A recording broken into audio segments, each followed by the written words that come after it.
Next start our English reading book, New Active English, page 20. Our topic is and. And का मतलब होता है और.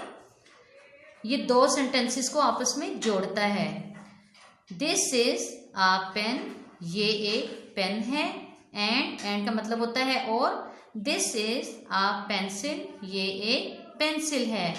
अब ये आपने देखा है दो सेंटेंस हैं और उनके दरमियान में एंड लगा है. एंड का मतलब होता है और. This is a pen and this is a pencil. ये एक पेन है और ये एक पेंसिल है. नेक्स्ट लाइन में आ जाते हैं. दिस इज अ बनाना. ये एक केला है. एंड का मतलब और होता है. This is an ice cream. ये एक आइसक्रीम है. This is a banana and this is an ice cream. ये एक केला है और ये एक आइसक्रीम है. नेक्स्ट सेंटेंस रीड करते हैं. This is a kite. ये एक काइट है. And this is a car. और ये एक गाड़ी है. This is a kite and this is a car. ये एक पतंग है और ये एक गाड़ी है. अब इसको 3 टाइम रीड कीजिएगा ताकि याद हो जाए. Let's start our reading book keywords with Peter and Jane. आइए प्ले विद अस.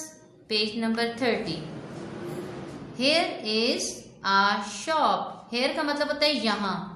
यहाँ एक शॉप है, दुकान है. आप मार्केट जाते हैं, दुकानें आप देखते हैं, उनको शॉप कहते हैं. ठीक है. Hair is a shop. ये यहाँ एक दुकान है.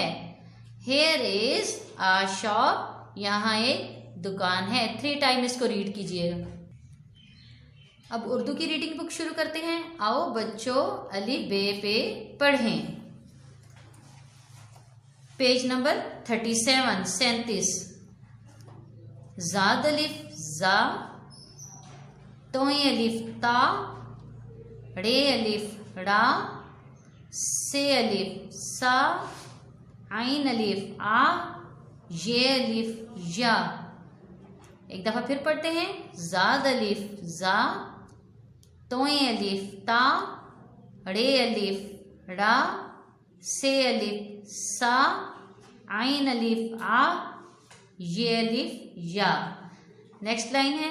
गैन अलिफ गा. ये अलिफ या. बे अलिफ बा. डाल अलिफ डा. ते अलिफ ता. शीन अलिफ शा. फिर एक दफा पढ़ते हैं. गैन अलिफ गा. ये अलिफ या. बे अलिफ बा. डाल अलिफ डा. ते अलिफ ता. शीन अलिफ शा. अब इसको 3 दफा पढ़ना है ताकि आपको अच्छी तरह याद हो जाए.